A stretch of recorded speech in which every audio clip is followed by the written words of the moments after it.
bahin, doon ay sugilanon may tungod sa usa ka tawo nga nangumpisal sa pare.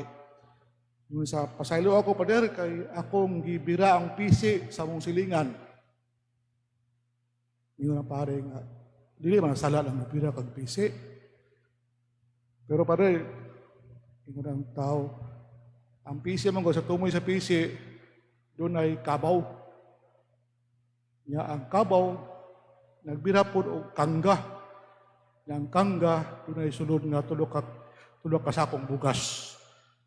Nangawat ko dahil, dako dyan sala.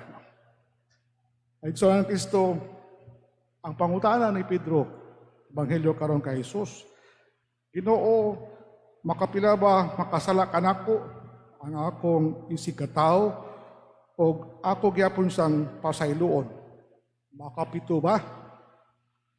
Kini nga pangutana ni Kristo, kumutunaon, makapakugang na to ba? Nga naman, kay kita mismo mangutanan ni sa kagalingon. Doon na mahigayon nga, doon ay ato makigsura nga makasala na to.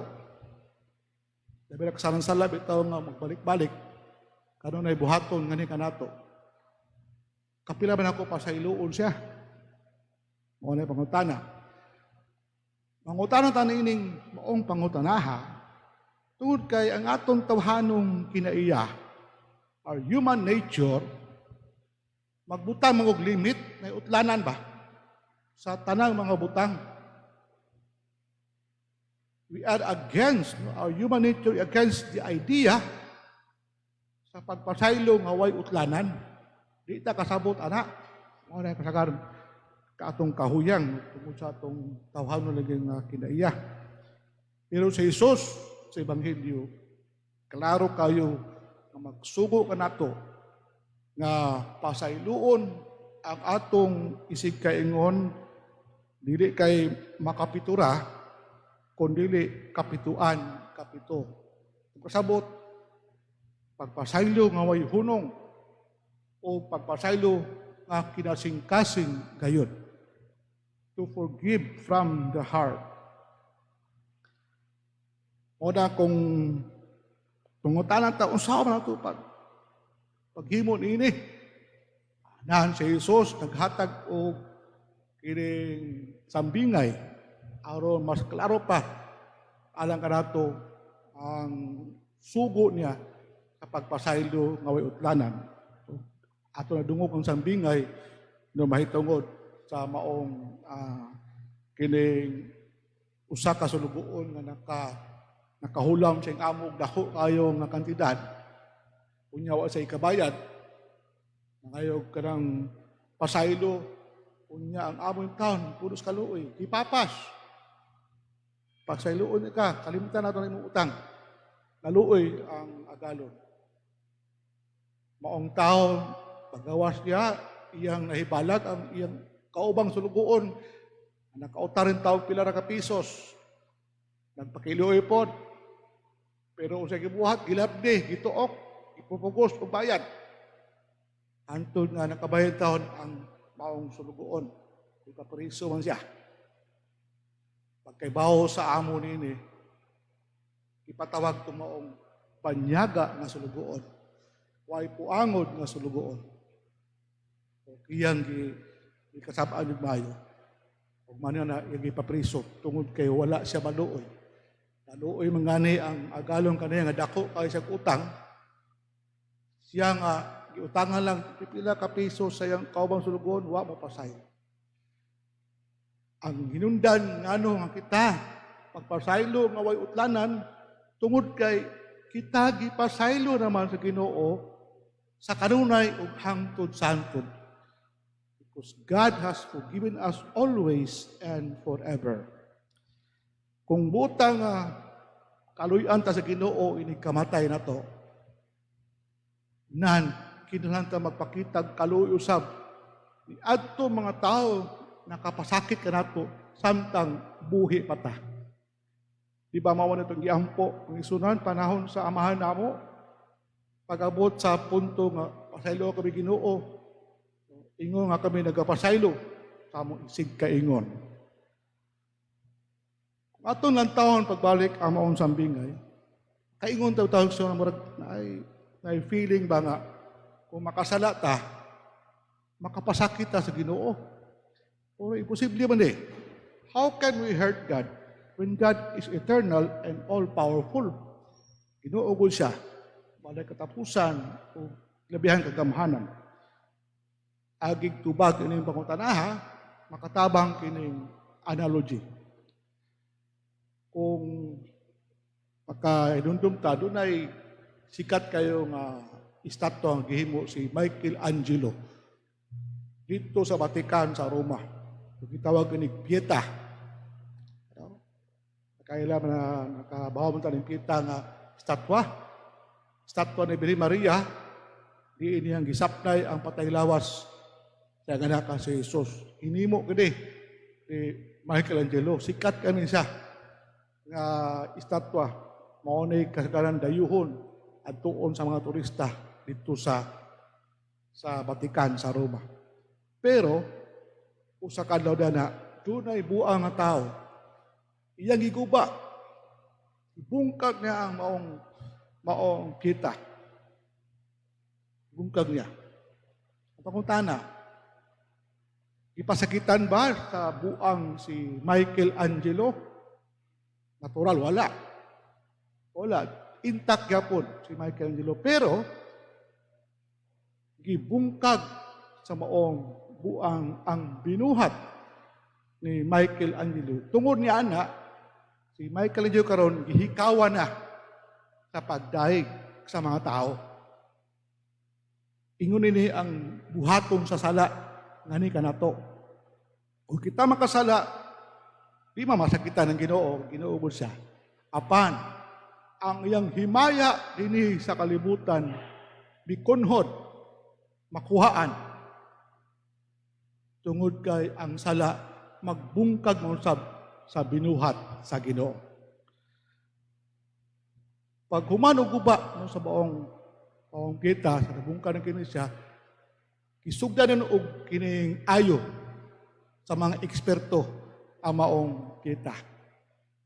Sa sulod ka unom kabulan ang ilang pag-repair nila, pag-restore. Karon ko no, sumapa nila, kung tanaon mong kita nga na-restore, wa kayo makitaan. Bisang gamay nga timailhan nga miagi kaniyo ka bungkag. Nahimo siyang bag-o. It's good as new, as real as the original. Ingon na sab ang pagkabuhaton sa Ginoo sa atong mga kalag kung kita makasala. Ang Ginoo sa pinagi sa sakramento sa kumpisal, kamhanang sakramento sa kumpisal, sakramento sa panag-uli, reconciliation. Kung kita mangumpisal, ang Ginoo sab iyat ang ayuhon.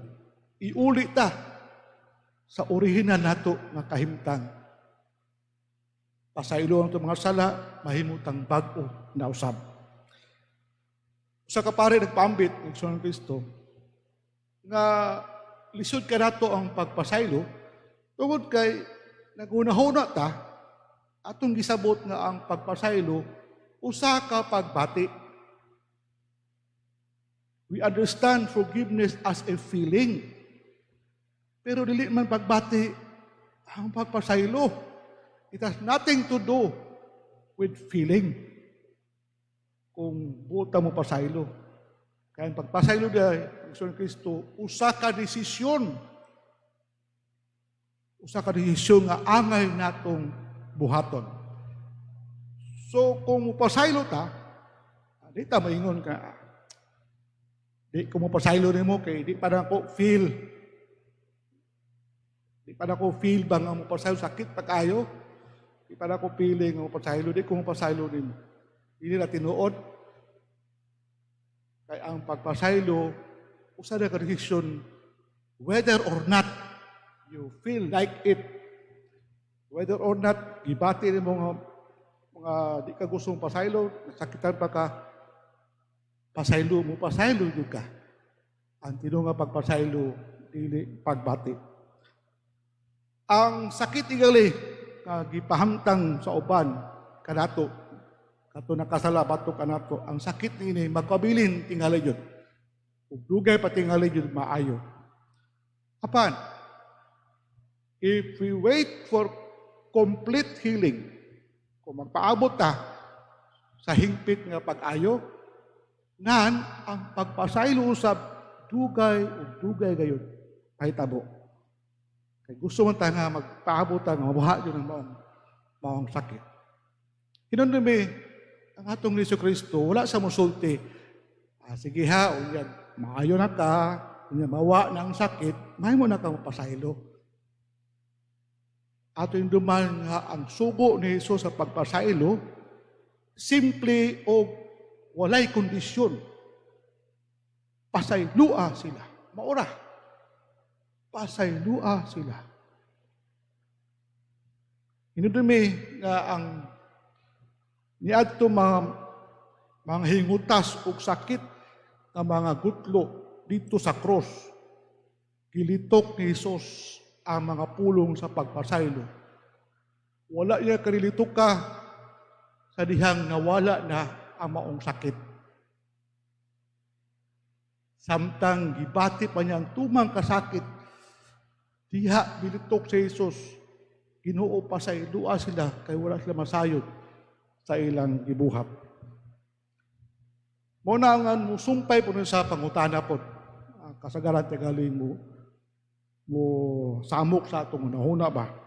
Mangutana ta, kung palitan, dunay nakapasakit ka na to, tungod kay hilabihan yung pagpasakit ka na to, kay gipatay. Gipatay niya ang akong papa, brutal nga pagpatay. Makapasaylo ba ko kung tawhana? Mahimo ba kang pagpasaylo kaniya? Ang tubag na Migsoon Kristo, ang pagpasaylo, ang paghigugma sa atong kaaway, wala nang pasabot nga kinahanglan ganahan ta nila o wala nang pasabot nga magpakuruin ta nga mga buutan ng mga tawhana.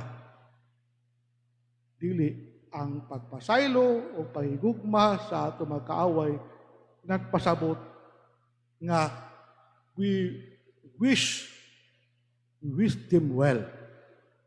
Puuta nga ang atong gusto nga sila unta mga maayong tao nga kita manghinaot ka sila unta maayo usab no maalim sa ilang sala magbag-o sila o ang ato lang tinguha mao ang kaayo lamang kanila.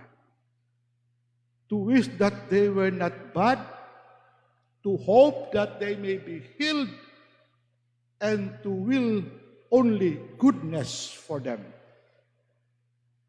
Posible yun ay, nga makapasaylo ta bisag unsa kasakit ang gipahamtang nga kanato tungod sa maong sala. Kinunsa musumpay na po sa lain pang bukad kay pangutana alang kanato. Kining issue sa forgive and forget. Tayo lang tingali ang pagpasaylo, pero ang pagkalimot, mao'y lisod. Di ba magsuunan? Kato mga naay sala nga, lahong yung kayo ka ng idangat nato ba? Ang magbilin kini siya o uwat o piklat diya sa atong kiniladman na tingali dugay pa yung kayo nga mawa ni siya. Unsa may atong buhaton ni? Mahimo ba nga atong malimtan kini mga lawom kayo nga mga sala nga gibuhat nga ni kanato? Ang tubang mga Igsoon ng Kristo, tingali ang pagpasaylo sa makapito ka beses lang, dili pa yun na igo. Sakto dyan si Jesus di Ebanghelyo. Doon ay mga sala, mga sakit nga lawom kaayo, muna ang buhat sa pagpasaylo, tingali angay usbo nato sa kanunay. The act of forgiveness may have to be repeated over and over again, not only 7 times, but 70 times over. O pinaagi sa tabang sa usa ka walay puas nga maluluyon o mapasayloon nga langit tong amahan. Wabot ang punto, ang panahon nga kita dahil tinuod makapasaylo sa atong kaaway o atos lang mahigong mapag-usab. Ang leksyon sa sambingay is very clear. The lesson of the parable is crystal clear. Nga angay ta mo pasaylo sa atong isikaingon tungod kay una tang gipasaylo sa Ginoo. Imagine for a moment, imagine na magsunan, kung ikaw nakasala sa Ginoo, dako king sala, unya nagpakiluoy po ka sa Ginoo, Ginoo pasaylo ako sa akong sala. Unya makadungog ka ang Ginoo mosulti nga di ka pasayloon. What a despairing moment. Subo kay na sa sitwasyon ng Igsoon Kristo. Pero that is what exactly we do when we refuse to forgive others. Mao man natong gibuhat. So, mao tong buhaton kung di ta mo pasaylo sa tong sikaingon. Sama ra pod nga kita mga isikirud pasaylo, balibaran ta na ilabihan. Simbakulan yung may tabor nato. Ang atong timan-an kanunay sa Kristo nga katong mga tao nga dili makapasaylo sa ilang isig kaingon, dili makalaom nga sila usab pasayloon sa Ginoo. God bless us all. Ang Ginoo maraming katutanan, palihog manindog.